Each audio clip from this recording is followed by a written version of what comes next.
What is crack-a-lackin' Hardwood Knocks listeners? I am Dan Favale coming at you with the ever fantabulous BS meter extraordinaire, Grant Hughes. Our division look-ahead train, or it's a free agency look-ahead train, because remember, they're not previews or primers, they're look-aheads. It rolls onward. We are on to the Central Division. This is going to be a fun division because all of them have been fun, and you might be listening to your first podcast of a 2-podcast day. That's how you know that we're nuts and we don't care about ad revenue. We just want to get the podcast out. Grant, the most important question, though, is how are you doing? I mean, ordinary people are doing fine and keep the world going around, but it's the true legends that are whatever. I can't remember what Kyrie tweeted yesterday, but it's my new favorite thing that I'm going to say I'm going to fit it in all the time. I'm doing great. It's us publishing 2 podcasts probably in the same day. That's probably it. That's probably what he was referring to. Right. Normal people keep the world going, but those who dare to be different lead us into tomorrow. Us Absolutely. putting out 2 podcasts in the same day. As the brief refresher here, and for anyone who's new, hasn't listened to the other ones, you should check those out. Number 1, we aim to do 10 minutes or less on each team. That has gone wildly off the rails with the Atlantic Division and also the Southwest Division. It will not be happening with the Central Division because Grant and I are committed to, keeping this to under 8 hours. So we'll put 10 minutes on the clock to talk about every team's free agency vitals. I'll list those off, and we'll just get into a discussion about what our biggest needs are, priorities, questions, this and that, and prospective targets, which is what everyone wants to hear because this podcast has already been aggregated a couple of times with targets that Grant and I were throwing back and forth. So there you go. Look, do I need to quote? Where's that quote again? Let me read it with our targets. We're going alphabetically, which we've been stellar at. We're going to continue to live dangerously, though. The Chicago Bulls are now on the clock. Their key free agents are Zach LaVine, who is going to get a lot of money. Derrick Jones Jr., they have early bird rights on him. Tony Bradley has not done anything with his player option as of this recording, and he has until June 29th to do so. Troy Brown Jr. is restricted, and they have non-bird free agents in Matt Thomas and Tristan Thompson. No notable non-guarantees for me on this roster. The most notable extension candidates are Nikola Vucevic. I imagine they will probably not give him one, but that's besides the point. Kobe White.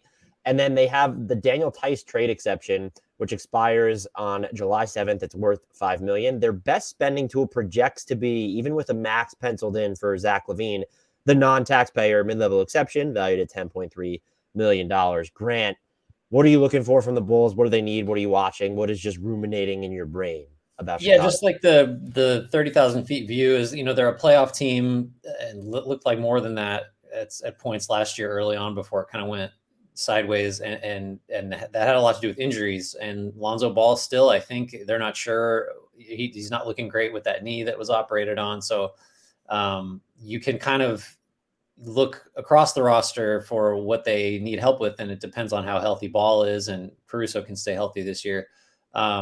They have some decent guard depth if everything shakes out right. I think they still need, defensive forward help, some shot blocking, a defensive upgrade on Nikola Vucevic. And shooting is always going to matter. And, depending on what happens with Pat Williams' development, they might need another kind of defensive focused wing or big forward. So quite a few needs there, but obviously the first thing, and you mentioned it, is what are we going to do with Zach LaVine, eligible for $212-ish million, I think, over 5 years.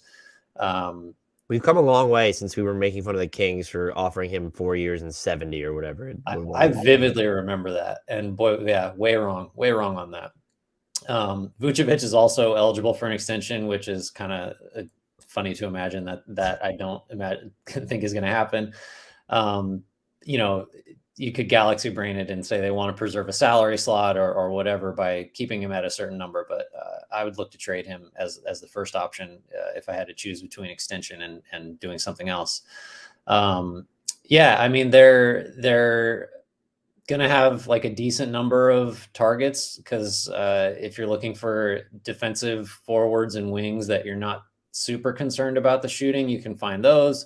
The reverse is trickier. So I don't know if you want to get into targets yet or if you have some more kind of big picture thoughts on the Bulls. I actually was wondering if this team is a more important trade team for the reasons you're mentioning about Vooch and even having Kobe White be extension eligible. And I think what hamstrings them is they don't have all these future firsts to turn around and trade now. You have your, I think the first allowable draft pick they can move is in 2027 right now, and that's assuming the obligation to San Antonio conveys. And so you could look at it, all right, well, there's the car driven off the lot thing, but Dalen Terry is still going to be interesting, and he might bring some of the wing depth that they need. But how big of a role do you expect a rookie to play on a team that has aspirations? And so, can you even build?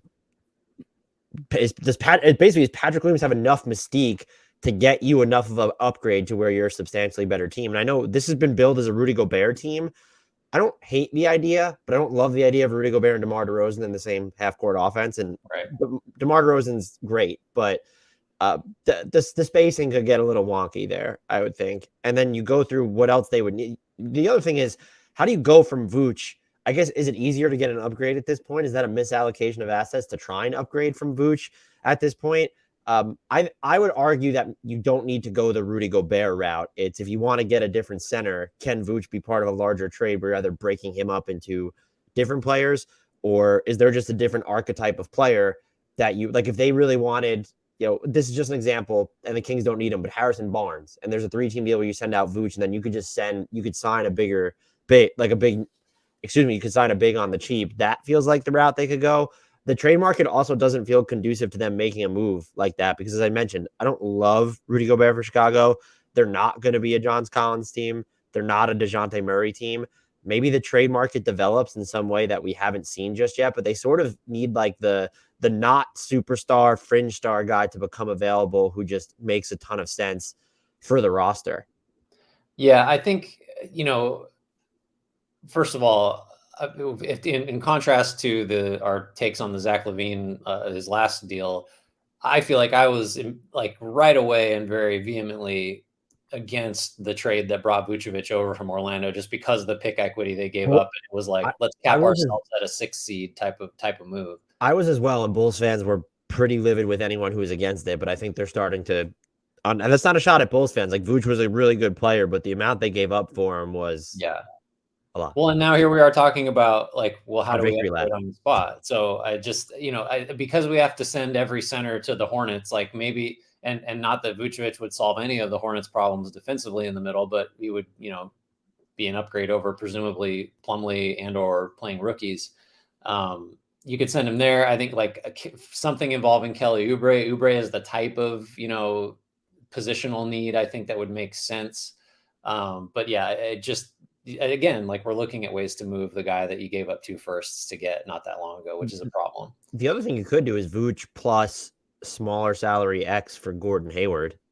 Yeah, I thought about that too. I mean, that plus LaVine's commitments going forward, at least for next year, makes it kind of ugly salary cap wise. But yeah, I mean, Hayward actually would make more sense positionally, assuming you could backfill the Vooch slot with like a minimum guy that is a defense focused center that wouldn't, would be far less of a commitment.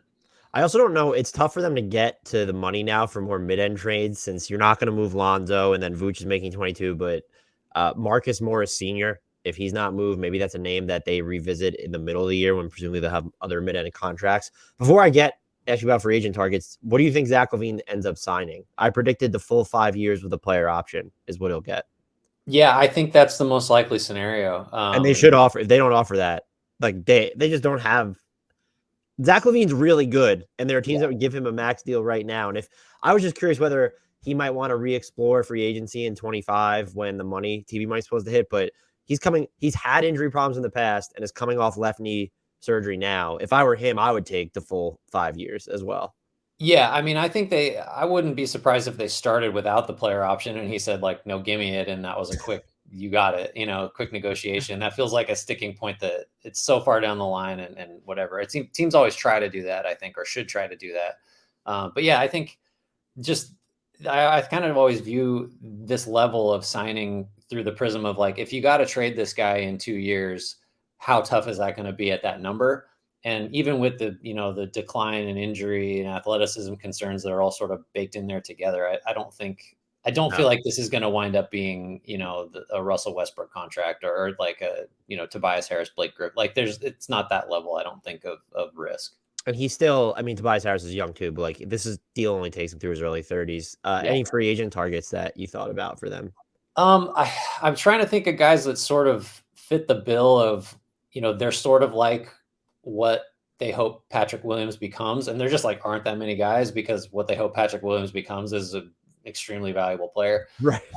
But I want defense. I think that's just going to be important if you're going to have DeRozan in your front court essentially as like a 3/4. So Kyle Anderson is someone I thought of. Juan Toscano Anderson of the Anderson targets, just as like versatile defenders who are going to help on that end, and both of those guys can play make a little bit too. So I think that's like a nice added bonus if you do end up having guard health and depth issues again. The flips at PJ Tucker, obviously, I think makes a ton of sense, but I just doubt all things being equal, he's going to take the Bulls MLE versus someone else's like Miami's or Phillies. The other two are more like just let's get some shooting, and that's Bryn Forbes and Malik Monk. I don't know where all those guys would fit in the tax, assuming the Bulls are just the full MLE team. If any of those guys justify the full MLE other than Tucker, but they have that tool to use, and you don't have to use all of it. So, do you think they would be? And apologies if I missed him. You said it. Do you think they'd be a good TJ Warren team? I didn't mention him. I think TJ Warren, like if the money's right, is a good risk for basically anybody. Just because he's like a fringe star at one of the most valuable positions there is, if it works, and if you can get him for 10-ish million, then yeah. So yes, short answer, yes. I would love to see Chris Boucher on this team, but unless you're moving Vooch, I don't think you funnel the full MLE to someone who he can play next to Vooch, but he plays your best, not your best center, like for a backup center. You don't want to spend that. So maybe a Dwayne Dedmon, or what does Mo Bamba cost? Like these would be a good destination for them. It's tough to find wings. I am wondering, and you made me think about this yesterday, actually, given the setup and with who Memphis drafted. Is Kyle Anderson all of a sudden an MLE candidate? And like he doesn't bring the shooting, but like you talk about someone you need to move around based off what happens with Patrick Williams or what happens with Dalen Terry. Like that is someone who would work really well. I mean, Anderson and DeRozan on the same team is just like I can't even. I don't know that I want to see that in the half court. But to DeRozan's credit, even Anderson's like they always find these crevices of space. When like the Grizzlies weren't booming with operating room for Kyle Anderson when he did play last year. So I thought about that name, and they're in a better position than most if you wanted to go after the bigger MLE names because you are supposed to be a good team, but they probably need more guys who are like plug and play, like you outlined, or maybe you go the Amir Coffey route, depending on what he costs, or one of the Martin twins would work. It's just the wing market is slim pickings, and if the Bulls are going to make like a bigger play, it's going to probably have to happen on the trade market.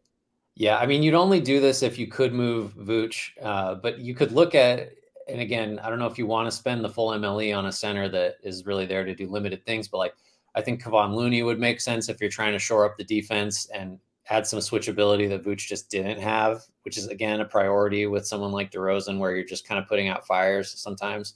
I think Nick Claxton, again, get some shot blocking. Do you want to tie up an offer, your money in an offer sheet if really it's like the MLE is sort of all you have beyond minimums? So, I mean, there are definitely. I just wanted to hit some of the defense first centers that we basically said are a priority, but didn't quite get to. That'll do it for the Bulls. That brings us up to the Cleveland Cavaliers. Their key free agents are Colin Sexton. He's restricted. They also have Rondo, who is a non-bird free agent. Lamar Stevens has a $1.8 million non-guarantee that guarantees on guarantees on January 7th, 2023. My guess is they're just going to fully guarantee that deal because he gave them some good minutes last year. Notable extension candidates include Darius Garland, Karis LeVert, Kevin Love, Jetty Osman, and Dean Wade. They don't have any notable trade exceptions. Their best spending tool, I have it as a non-taxpayer mid-level exception. That's assuming that Sexton gets like an $18 million deal, and in which case per year, in which case that's still going to leave them like a little bit more than $1 million beneath the tax, which isn't a ton of wiggle room with which to work during the regular season. So they very well could end up being a team that doesn't spend all of the MLE. But even after re-signing Sexton, unless he gets way more money than I think Colin Sexton is going to get, they should have that bigger MLE. I think the first thing to start with here, Grant, is Colin Sexton back in Cleveland? And what would you pay Colin Sexton if you were Kobe Altman? Yeah, I'd view him I'm glad we're finally talking about him because I think he would have made sense in hindsight for several teams.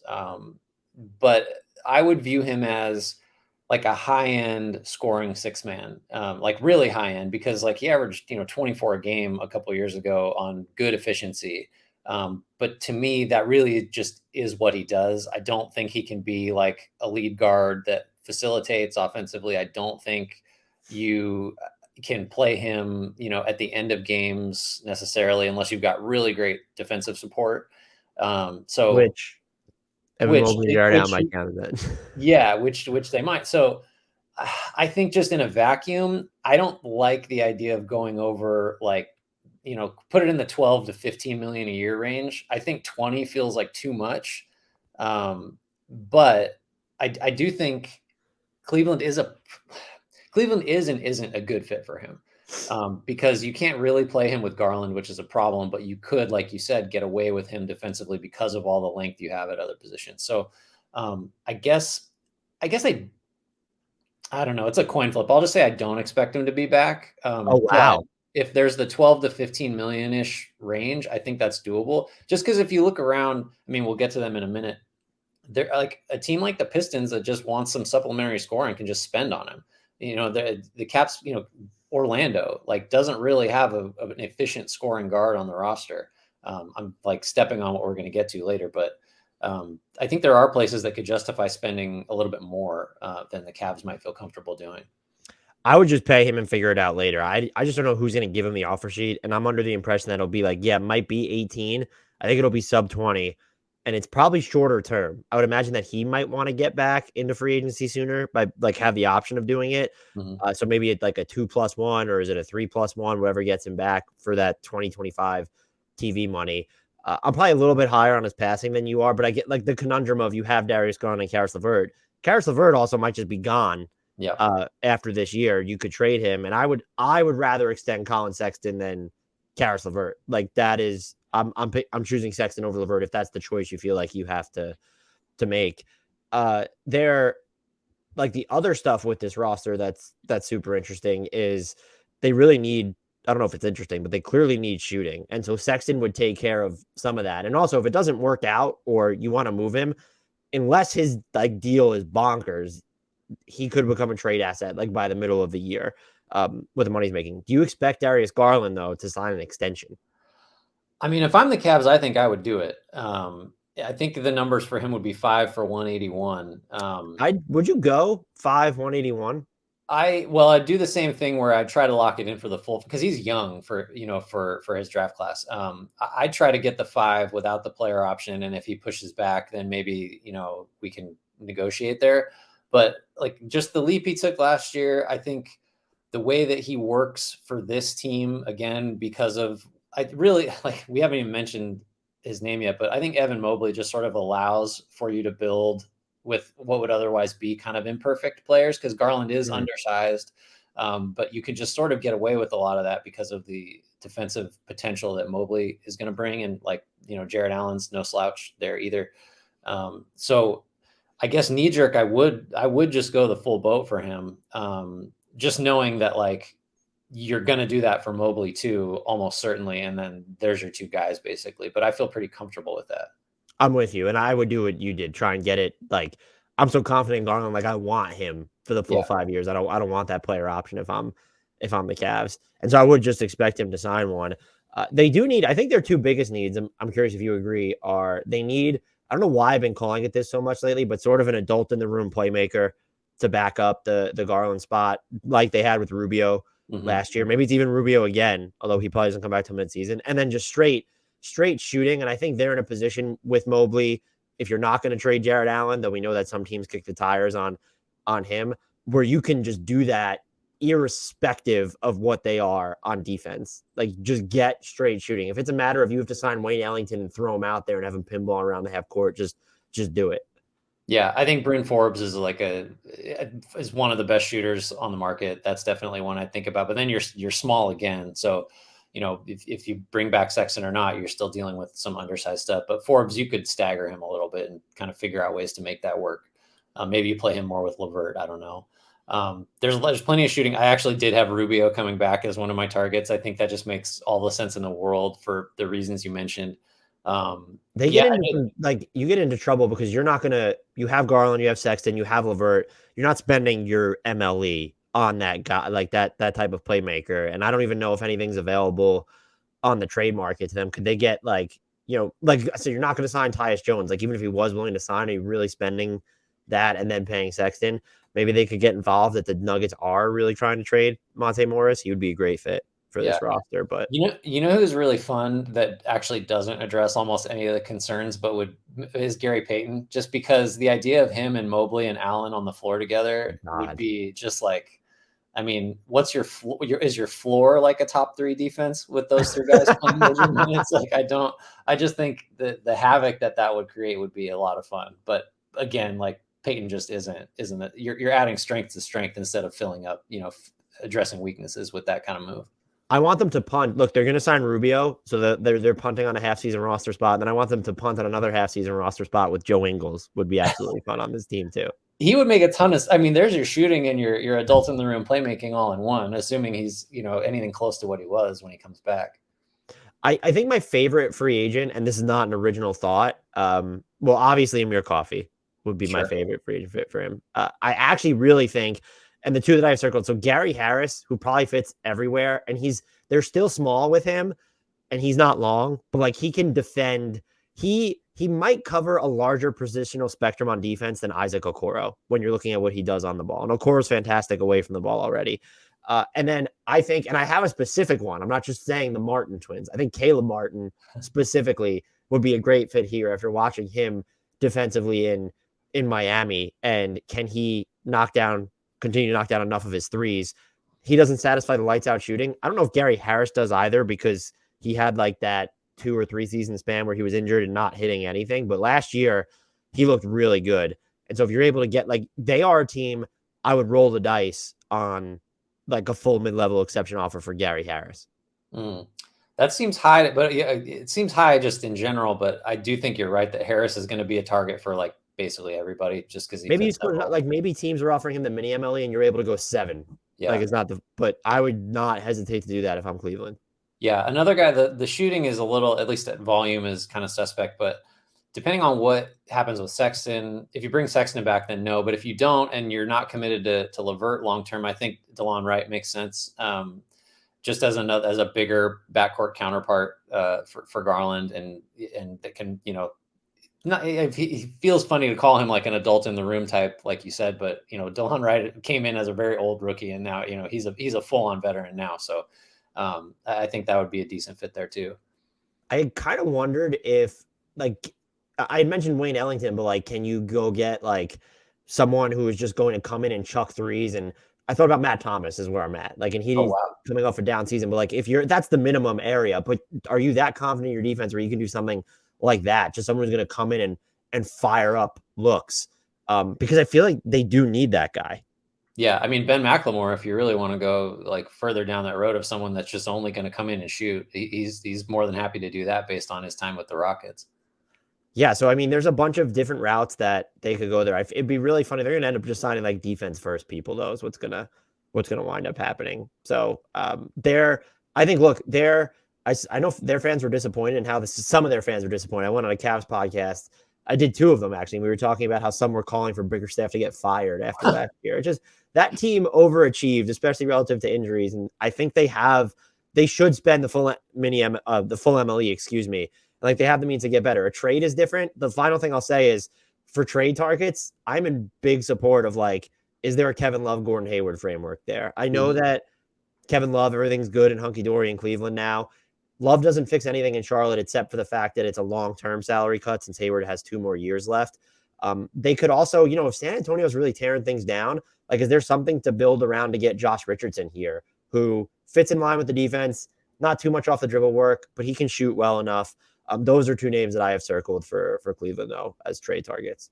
Yeah, those are interesting. I like both of those. Just, I mean, we shouldn't rule out, like, could Kevin Love get an extension for, way less money just to stay? I mean, he's eligible. Yeah, I want to make it clear, he was really good last year, but at the same time, it's like, if you have Mobley and Allen, what is Kevin Love costing you? Like, if he's your backup big, and then I'm almost curious, like, if you're going to extend Kevin Love, like, it's time to get rid of Larry Markkinen. I know he was playing a lot of 3, but in long term, you want to get like a real wing in there. I think Markkinen sort of rebooted his value enough to where teams would be interested in him at this number, or at least they're not going to view his, he's got like 3 years and 42 million left on his deal.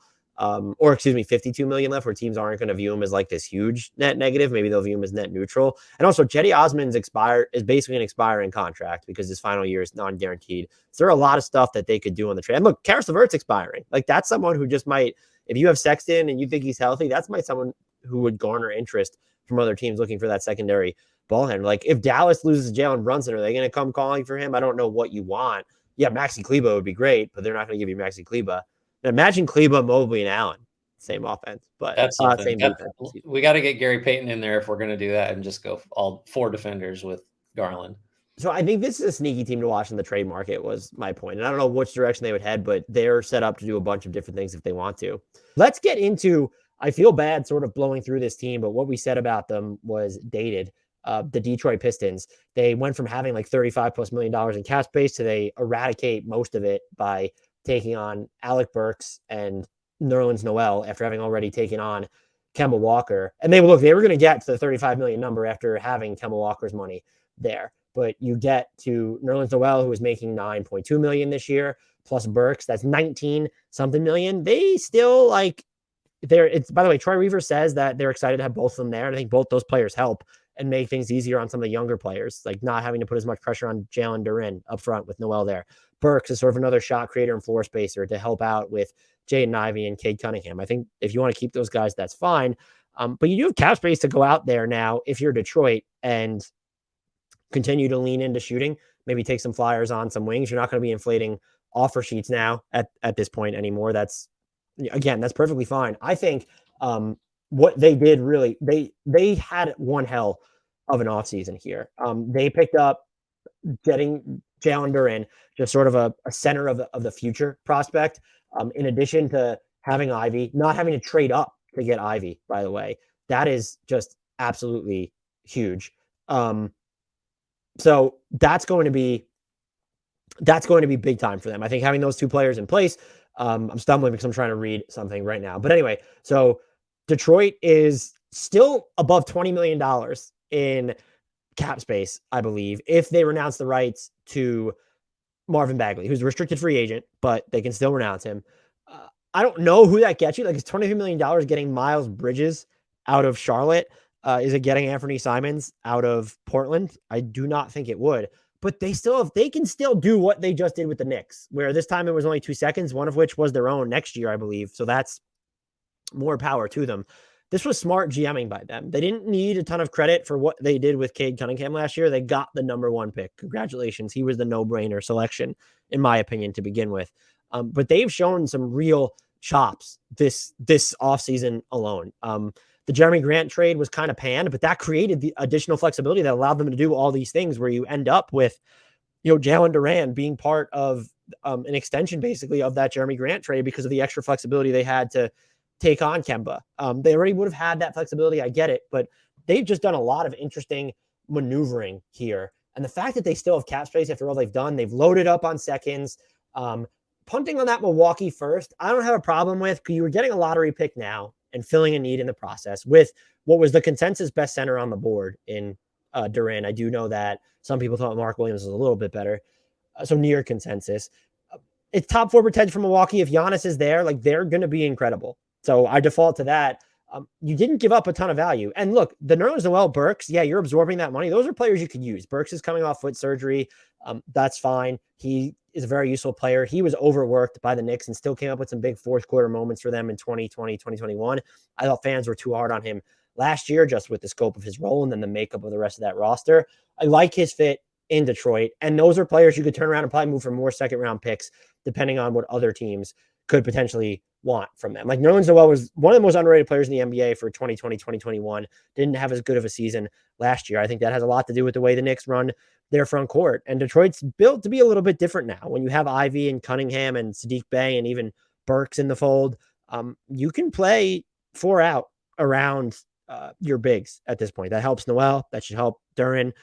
Excited to see this team. Even if Kelly Olynyk, if you want to go a little bit bigger in the front court, or he's going to stretch the floor, they can also view him as a walking trade exception. Like as of right now, Kelly Olynyk for Gordon Hayward would work. And what would the Hornets give you to do that? And there could be similar thinking around if other teams are looking to get off of what would Philly give up if it meant getting off Tobias Harris in such a deal. He has 2 more years after this one, so it's a little bit. No, he only has 1 year after this. So $37.6 million this coming season, 39.3 after. What would fit? Do they have enough draft equity to make that worth their while? I'm just so super incredibly high on the Pistons' future. I say it all of a sudden. I think Cade really put them on the map there. I think the improvement we've seen with not improvement, but the willingness for Saddiq Bey to delve into his ball skills, he's going to give you some positional malleability. If we're looking at other free agents for them to target, they are sort of light in just the true wing department. You got rid of a bigger wing in Jeremy Grant. You still have Saddiq Bey and Cade Cunningham. If you want to call him a wing, he is the body of a wing.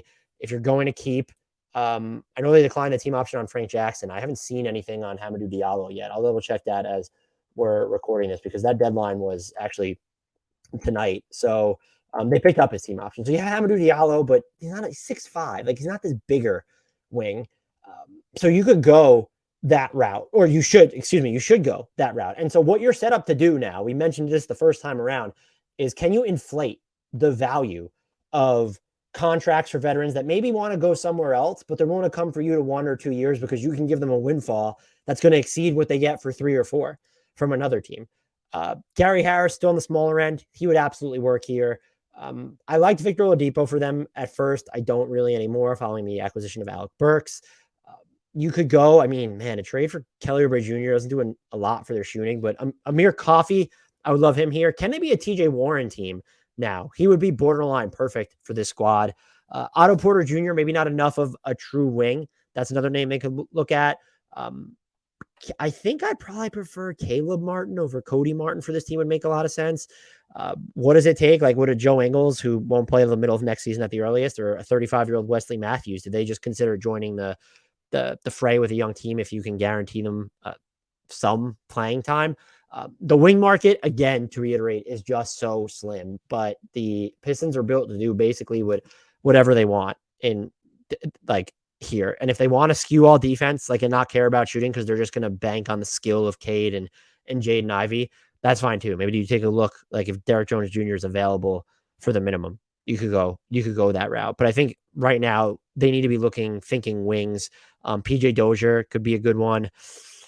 I don't think that they don't need to be they could be a second draft destination, but like a Kevin Knox, Jared Culver type job, and still sticking with Josh Jackson, that's not going to do it for me if I'm them. I have wondered if now, do you have just the requisite defensive juice or physical tools around where you can skew so far all offense that you're looking at a Jordan Nwora, who's probably better defensively than I'm giving him credit for, or even like a Matt Thomas, just someone who's going to come in and straight chuck. Yuta Watanabe, if he's healthy, I would love him in Detroit. That's a bigger wing. That's a great name for them to look at. Again, not someone who should cost them a ton of cap space either. They can go so many more directions that they don't need a big. They talking about signing a veteran big. You have Nerlens Noel, Isaiah Stewart, Kelly Olynyk, and Jalen Duren. You don't need to go after a big now, and that frees you up to do everything. I would have liked Taurean Prince here to begin with, but he is off the board. Kyle Anderson, defensively, yes. Offensively, I'm just not sure. Could they be a team that gets in the Kenrich Williams sweepstakes? They're not going to. I don't really love a reunion with Bruce Brown there. Lonnie Walker could be fairly interesting, but I think he was more interesting if they didn't have an Alec Burks here. They could still, if you don't trust Killian Hayes or want more of a veteran presence, could they be a team that gets Tyus Jones? He could be pesky defensively, and he's going to give you some offensive pizzazz. Those are all names. I know we're regurgitating a lot of names here, but such is the state of the free agency market. And I wouldn't rule out the Pistons from Jolt Music in the chat says calling Jared Culver a negative offensive player is a compliment coming from a Grizzlies fan. I just want to point out, I was so high on Jared Culver when he was coming out of college. I didn't think there was going to be an issue with him sort of creating separation or getting his jumper down. I have very much missed on Jared Culver. That was a bad one for me. So yeah, but the Pistons, I think, look, we've probably they've probably eliminated themselves. And the Athletic reported per James Edwards III that they were never sort of in the let's go inflate the market for Ayton's definitely off the board now. You could still think about Miles Bridges. You might be giving Charlotte a discount if you're offering him something like $23 million a year. You can get to more money though. Like if you're willing to, can you find a home for Burks or Noel, even Kelly Olynyk? So you could still do that if you wanted a Simons here, who I wouldn't hate. Post Jaden Ivey, I wouldn't be in love with as much. I liked him with K to begin with. Or if you wanted Miles Bridges, again, those are not names that I love for them. So they're not done, and they can take on more bad money. It depends on what the market for that is. But they made out well in the Kemba Walker trade, and he was sort of if it's actual dead money, a player that you're not going to keep who can't really play for you. He was an expiring contract, and they got quite a bit for him. Something I would like to see them do, can they go out and buy, like act as a buyer on the trade market now for a wing with not like you're not trading a future first and you're not giving up a core piece, like a Josh Richardson for them. Is that someone who's just, is he at all gettable in their books? And just to sort of just give you that other like truer, pure, wing in the rotation. I do not know. Kenrich Williams, I mentioned him before. If Phoenix is looking to cut costs, should they have to re-sign Ayton, or they're worrying about campaign's extension? Could you be a Jay Crowder destination? That's someone that I would potentially like here as well. I wouldn't mind a Terrence Ross flyer again after the Alec Burks signing. They are different players. But I think Alec Burks might be better than Terrence Ross defensively at this point. So food for thought there. But is there that scenario for them? They would be like, they wouldn't be a good Royce O'Neal team. You'd have to give up too much to get him. But like, if you had a KCP reunion or a Kyle Kuzma, like I would love one of them for this team. Those are players that you have to give up actual value to get. I mentioned Kelly Oubre Jr. before. Defensively, like, yeah, for sure. He's not the best defender, but can be moved around the wing spots. What does it cost to get him? If Charlotte's looking like, is it just a pick, like a lower second round pick, or not a lower, but a second round pick because Charlotte's going to cut payroll after signing Miles Bridges? That would be interesting. I also look Kelly Olynyk for Gordon Hayward. Like if Charlotte's attaching something to that, I would totally consider it. But the Kelly Oubre Jr. model is an example. So that's someone that maybe they could look at via trade. Houston needs to cut bodies, but they're sort of lower on wings too. Like you don't like a flyer on David Nwaba or Sterling Brown. I don't know that that's going to do much for this team. It would be funny if they were just someone, if Houston wanted to offload Eric Gordon and they decided to go that route. Indiana is treating Malcolm Brogdon like an asset. Otherwise, you could maybe make the case for them. I don't know if like the Clippers aren't going to be offloading Marcus Morris Sr. And I don't even know if the Pistons would want Marcus Morris Sr. Let's face that he would be good, but like that, and that's also just not sort of a true wing as well. And it's sort of it's like it's been there, sort of done that type deal. Unless I'm forgetting that he didn't play. No, he did play. He was there for 2 seasons. Good. I'm not misremembering. That's why I was stammering. So, but the Pistons are set up to do so much. I'm a lot higher on their future, and I was already fairly high just based off of having Cade Cunningham there and showing just the mechanisms through which they've traveled this offseason, and still being so flexible after all this. Like that's the thing, is they're still so flexible, and there's just a bunch of different things that they could do if they really want. Again, if you don't trust Killian Hayes and like New Orleans is looking to get off Devontae Graham, like do you take a flyer on him if he's attached to a little bit of an asset? Like there's just so many different routes they could go. I'm sorry to be so fascinated by the Pistons now, but just a home run offseason so far for them. If we look back and we grade these teams and look at winners and losers, they're going to be one of the biggest winners and probably get just one of the highest grades. And look, to round out the podcast, the Knicks are expected to offer Jalen Brunson a 4-year deal in the range of $110 million. So that is not his max, but over 4 years, you're looking at between 27 and 28 a year. The Mavs were reportedly willing to go about 5 years and 110. So where I was at was correct for a change. I'm normally wrong.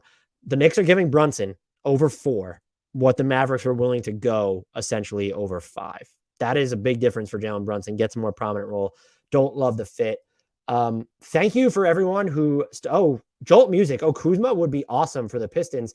Yeah. So what do you give up if you're the Pistons? Maybe Washington's scared of his free agency. I think it's more likely if there was a 3-team deal where they're trying to get somebody else and the inbound team there doesn't want him or something. It's just, I'm not giving up actual, like a ton of value for these guys, which is why I thought Josh Richardson might be more attractive, because I don't know how much the Spurs are going to value him. And it's also why Jay Crowder, it seems like Phoenix is all of a sudden, he's topsy-turvy, but it seems like Phoenix is all of a sudden like not as high on him, just reading between the lines there. I did think, not a wing.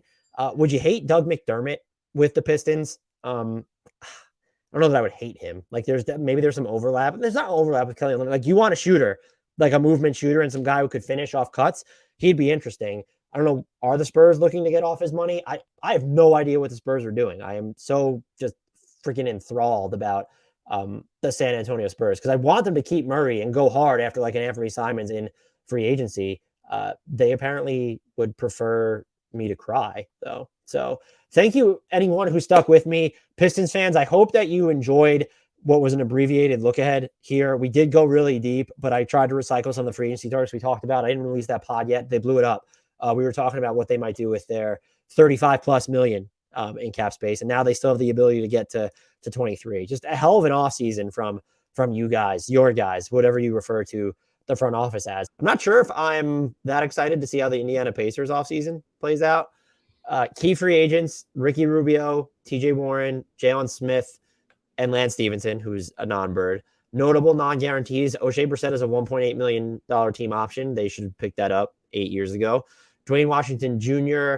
and Terry Taylor basically have 1.6 million non-guarantees that will guarantee in early July.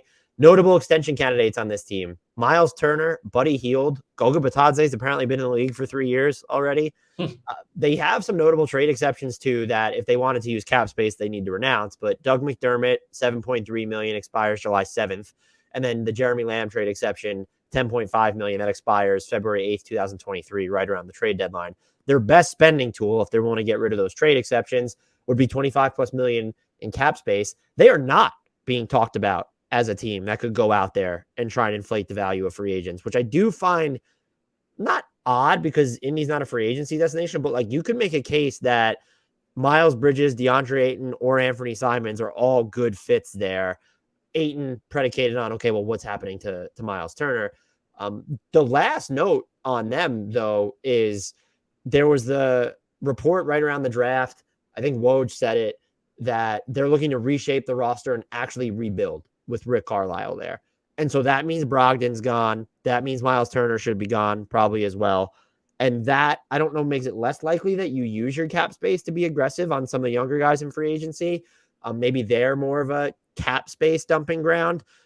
But this feels like it's going to be a highly active offseason, because they're a team with cap space that has 2 to 3 players, when you look at Buddy Hield, that are almost guaranteed to move if you're really going the wholesale rebuilding route. Yeah, they're a hard team to figure out. In a lot of ways, some of what we said about the Pistons applies to them because of the cap space, because of the options that creates.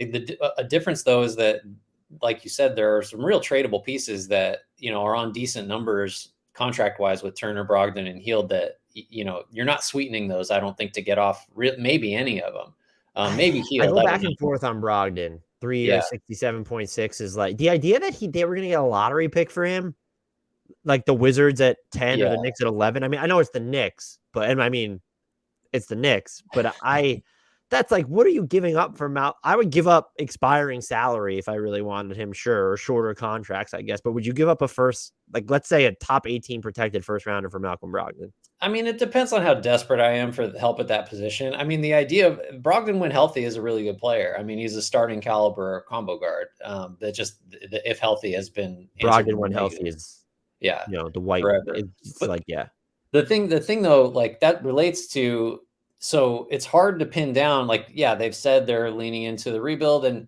like the Tyrese Halliburton for Sabonis trade might make you think that that's the direction it's going, but like that's just a good trade, period, because it's arguable that Halliburton, well, certainly is a better use of your resources based on contract stuff. But like you could just make the case that this year Halliburton will be a more helpful player to winning than Sabonis would have been. Like that's not a ridiculous thing to say potentially going forward. So it's hard to know like what direction they're signaling they're going. I guess for me, like I'm sort of treating them like the Pistons in terms of, yeah, whatever you want to do for a young talent acquisition, if that includes restricted free agency, great. But in addition, you got to trade these veterans. I think they're sort of a two-pronged, offseason approach that they need to embrace. What do you think of?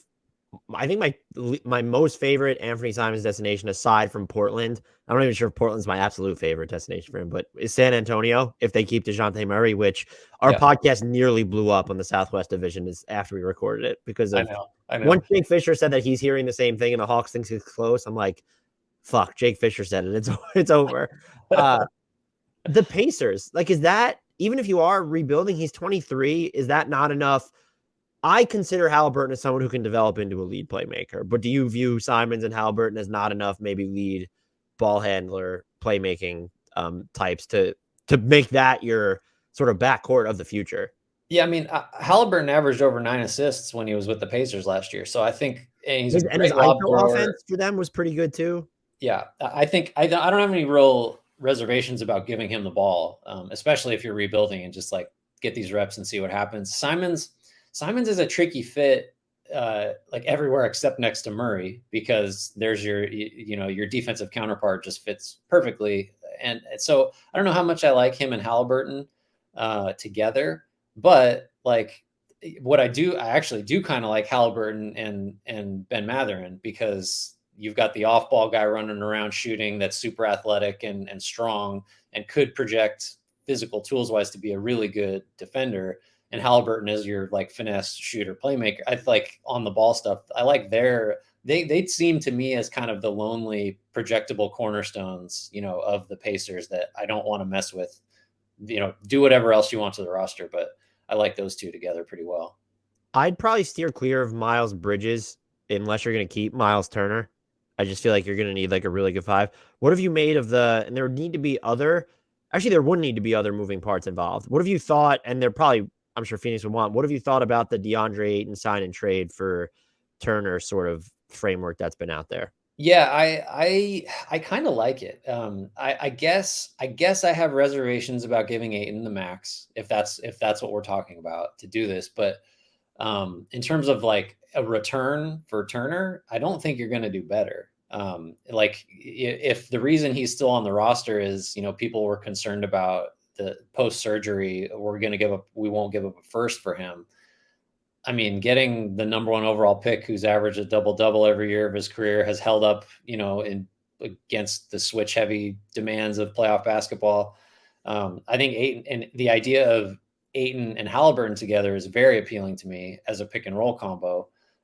So I think if the Ayton for Turner sign and trade is on the table, I think that's probably the first place I'm looking if I'm the Pacers.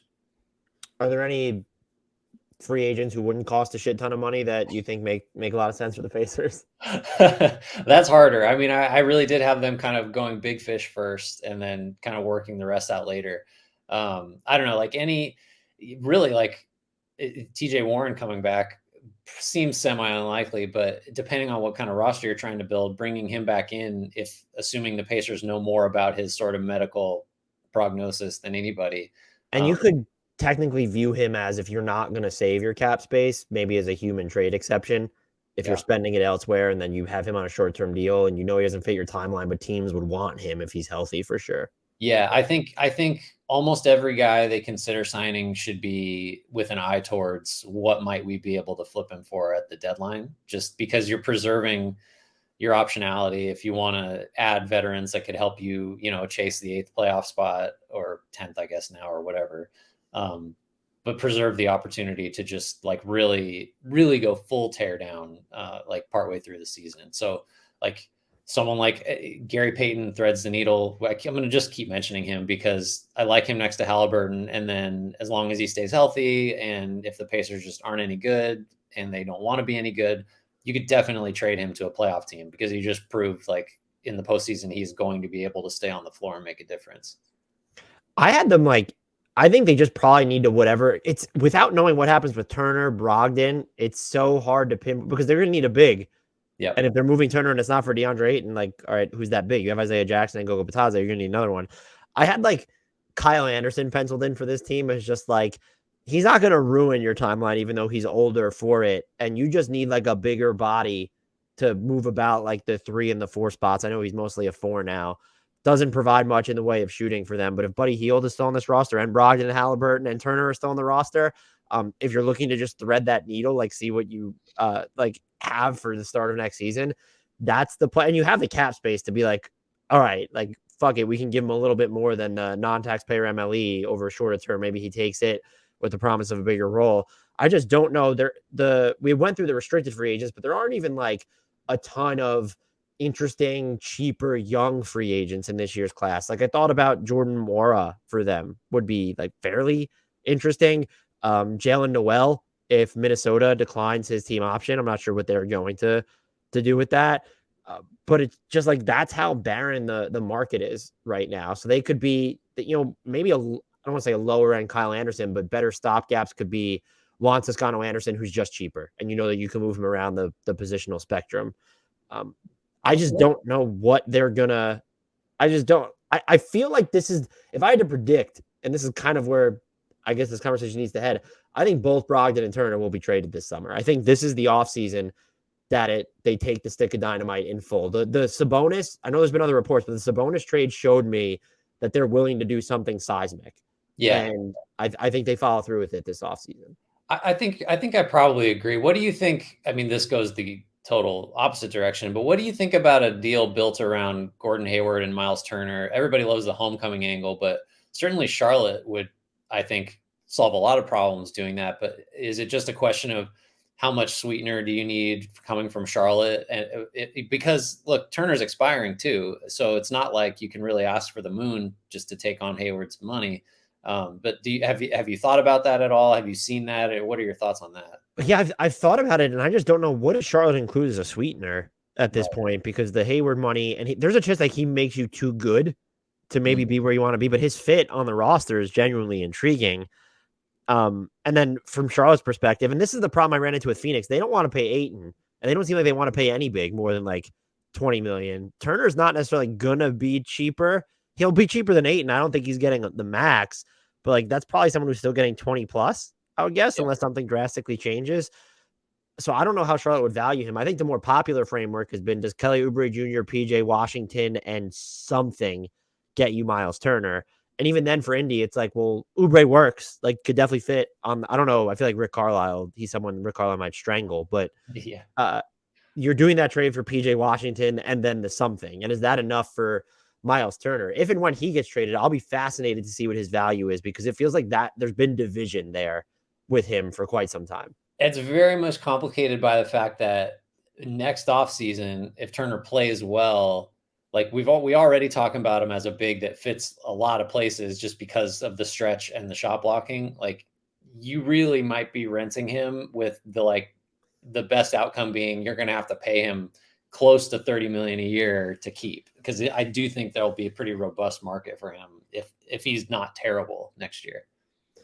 I will say I would love to see this be like if they were willing to play him, and I don't think that Rick Carlisle would be. Let's make this a Kevin Knox team, just to throw him out there. I just want someone to play Kevin Knox 25 minutes a game for 25 straight games, just to see what happens. And I don't think the Pacers are that team, but it seems like they're certainly going to have the timeline and flexibility to experiment with that. Anything else from you on them? Jarrett Culver, maybe? Like, is this a second draft Jarrett Culver team? Third draft Jarrett Culver team? Any of these potential rebuilders should all be the second draft guys. I mean, like, and the injury question mark guys, PJ Dozier, guys like that, I think are all in play.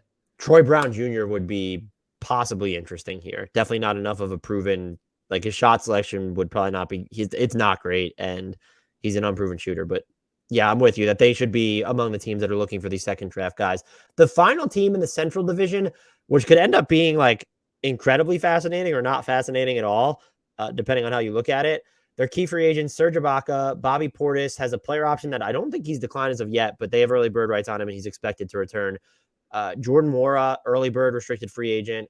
Wesley Matthews is a non-bird, and so is Javon Carter. Both of those guys, by the way, are players they should look at bringing back. They don't really have any notable non-guarantees. There's Luca Vildoza, 1.8 million is non-guaranteed to opening night. Ray John Tucker has $650K guaranteed, and then fully guarantees at 1.8 the last day of the moratorium. Notable extension candidates: Chris Middleton and Brooke Lopez are both eligible for extensions. The one that's more interesting to me, Pat Connaughton shocked everybody because we've been going through this wing free agency market for quite some time now. Him opting into 5.7 million when he could have gotten almost double that just based off the non-taxpayer mid-level exception, maybe even more because the Bucks can offer him more. He's extension eligible. I would just predict that he's getting a 4-year extension that's worth it starts at 120% of the league's average annual salary. Last year's average annual salary in 2020, 2021 was 10 million. So that should be higher now, or at least around there. So he could get into the 4-year, $60 million range. Guaranteeing him over the next 5 is 5 years and, like, let's say 66 million. Maybe that's more than he could have gotten in. It's definitely more than he could have gotten in some on the open market. So I would expect that. I just thought when I saw him opt in, I was surprised. No notable trade exceptions, and their best spending tool is the mini MLE. I have in parentheticals the question of, but will they use it? How much does it suck that you have to ask that question? That's tough. I hate that. Look, I mean, I guess it's to their credit, they finished inside the tax this past year, but they're like, as of right now, and yes, they don't have a ton of roster spots actually filled on guaranteed contracts. They are inside $7 million of the tax when you pencil in like the minimum contract holds. That's a number. We talked about this with the Nuggets, where team governors are going to look at it and be like, well, like, could we get under that? And they have these contracts that I'm sure they don't necessarily want, where it's George Hill, $4 million, and then Grayson Allen feels like he was signed to be a trade piece later on when you look at his $9.4 million number. But they're planning on bringing back Bobby Portis, and that's just going to skyrocket your tax bill anyway from there. So my guess is I'm prepared for them not to use it, because they're going to look at, oh, well, we're paying Portis and still in the tax anyway. They absolutely, this is without question, they absolutely should use it. Yeah, I think they gotta, because like just looking at, I don't think you can go in, Middleton's absence kind of exposed a lot of things where if he's healthy for the full playoff run, maybe like we're just talking about the Bucks having repeated and it doesn't really matter that much, that like Wes Matthews, just the second he put the ball on the floor, like the probability of a good outcome like went to zero.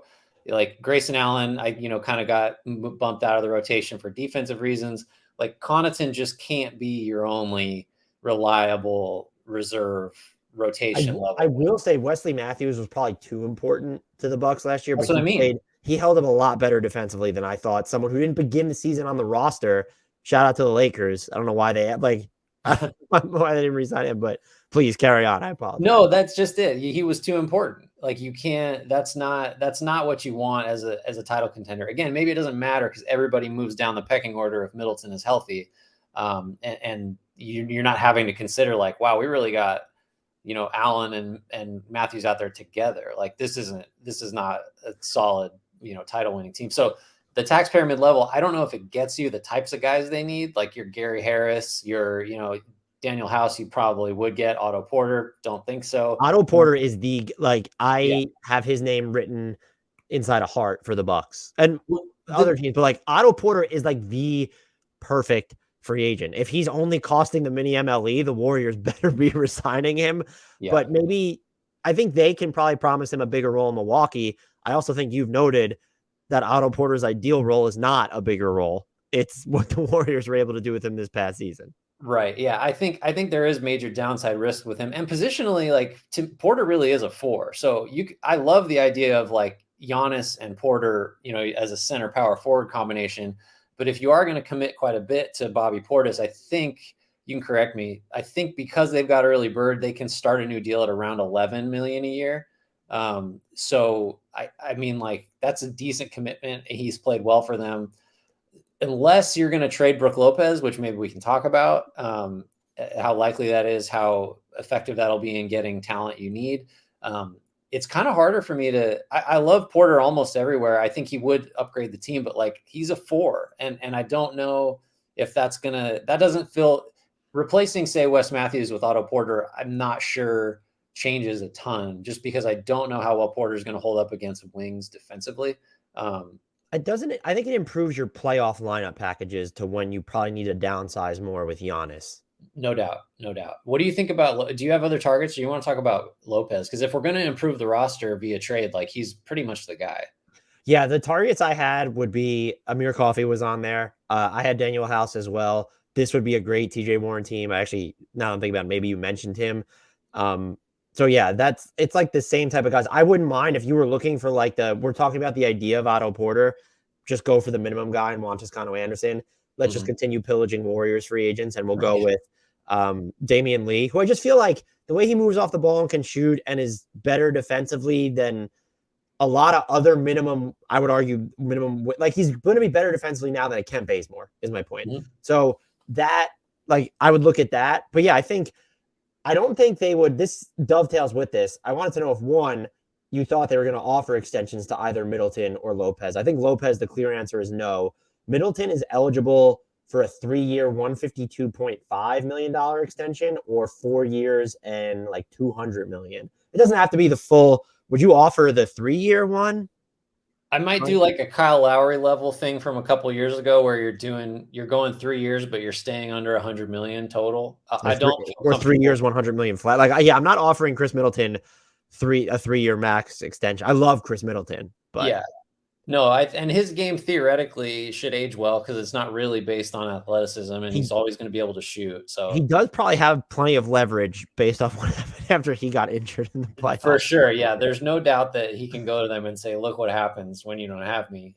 And certainly, I think at least with the big pieces, the Bucks have done well to just like we're gonna spend, but everyone's got a limit, and they are still a small market team, even, and they've got the ring already. So it's kind of like, maybe there's less urgency. I don't know. I think Lopez, no chance for an extension. I would like, it sucks for the continuity and the chemistry, and you might just get Giannis saying I will not allow it. But I think Lopez as a trade candidate, like, makes perfect sense. I think if Charlotte wants to improve its defense, because Steve Clifford is the coach there now, even just for Kelly Oubre, I think is not the craziest thing in the world. Probably Charlotte has to give up a little more, but something like that where you just get me a wing I know I can play, that can guard and do stuff off the ball, and I'll just play Giannis at center. I think I'm comfortable with that going forward. So I think that to me is like the clearest way for a team that doesn't have a lot of avenues to get better. I had that exact trade mapped out. Also, the last target I had from Milwaukee, Thaddeus Young, I would expect that he'll get more from Toronto, but if he falls into the mini MLE territory, not the perfect one, and it falls to how many wings is he defending, but if you want to downsize, he's more valuable than Bobby Portis. And I don't even want to say downsize, but if you want to go the non-traditional center lineup route, I have a couple other, though, Brook Lopez destinations. DeAndre Ayton leaves Phoenix, and I don't know what the return is going to be on him, but if they don't get a big back, Brook Lopez for Jay Crowder. Oh, same idea. I like that. Someone that's gonna. I mean, Crowder even at least there need to be another the shooting too. Does there need to be another moving part in there? Let me double check. No, there actually does not, unless I'm way off on Brook Lopez's salary in my sheet. No, that would work. Lopez. Yeah, so that could work. The other one I had, I don't know what San Antonio is doing. Brook Lopez for Josh Richardson, just exchanging expiring contracts. And if you still have Jakob Poeltl there, like, is Brook Lopez a backup 5?